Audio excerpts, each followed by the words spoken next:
নাকি? আলহামদুলিল্লাহ, আজকে শুক্রবার। আমার বড় ভাই, আমার গ্রামের পাশের গ্রাম, মাঝগ্রাম, শামীম ভাই, উনি ইনফিনিক্স নোট ইজ ফোন ক্রয় করলেন ক্যাশ টাকায়। তো আলহামদুলিল্লাহ উনি এখন আনবক্সিং করে দেখাবেন আসলে এর ভিতরে আছে কি। কি আছে জাদুর বাক্সে? আলো জাদুর বাক্সে কি আছে? স্টোর করে রাখা। ফারুক নিল না? আর ফোন কিনে কেমন লাগলো? ফোন কিনে তো ভালো, আগে দেখি ভিতরে কি আছে জাদুর বাক্সে। উনি বলছে ফোন কিনে ভালো লাগছে, আমি খুব পছন্দ ফোনটা।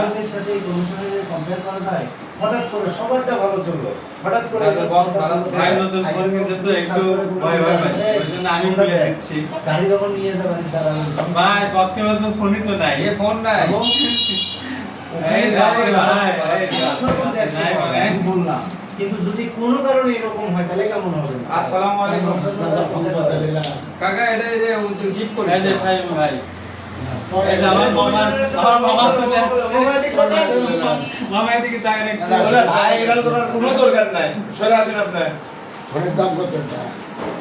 মামা, এটা 35,000। 13টা। এত টাকা দেন। এত বাট টাকা পারে, এই বাট পারে এটা দিব। বাট পারে কে ঘর আসলে ওগুলো আমরা হয়ে বুঝে গেছে। বুঝতে পারছি। ভিডিও অফ করে। অফ করবো ভাই।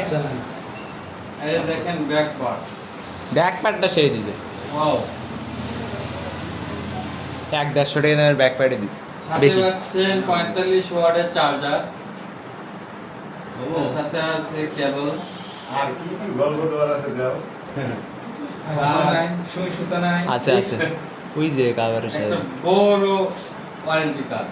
তারপরে মোবাইলের ভোরকা টোরকা দিচ্ছে। বর্গাদেশ।